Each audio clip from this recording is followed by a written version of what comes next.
This clip is brought to you by SaveWithConrad.com.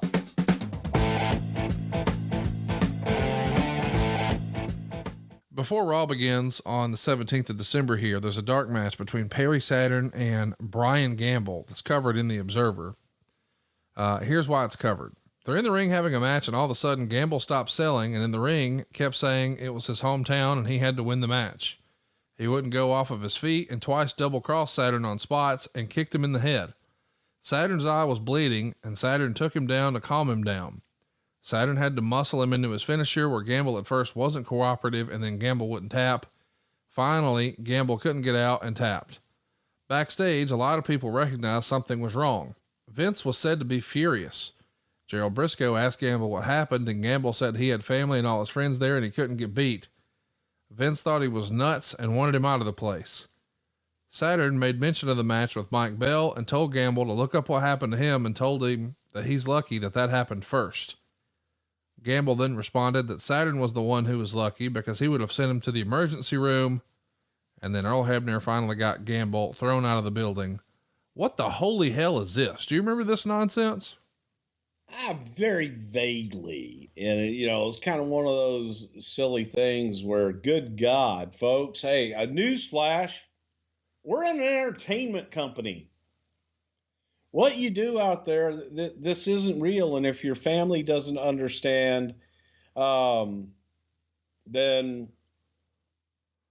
maybe you should smarten them up and let them know you're an entertainer and that you're going out there and you're trying to entertain people and that this isn't real. So, bummer.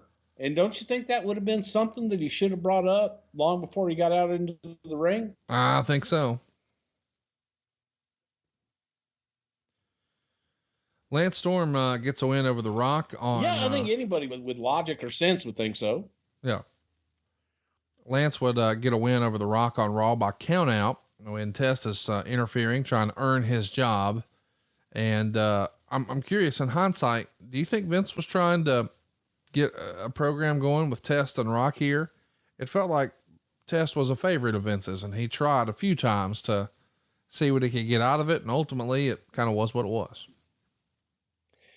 It was what it was. And, hey, man, Andrew was a big, good-looking bastard that had the tools that if you looked at him, first of all, he stood out in the crowd because he was tall. Yeah.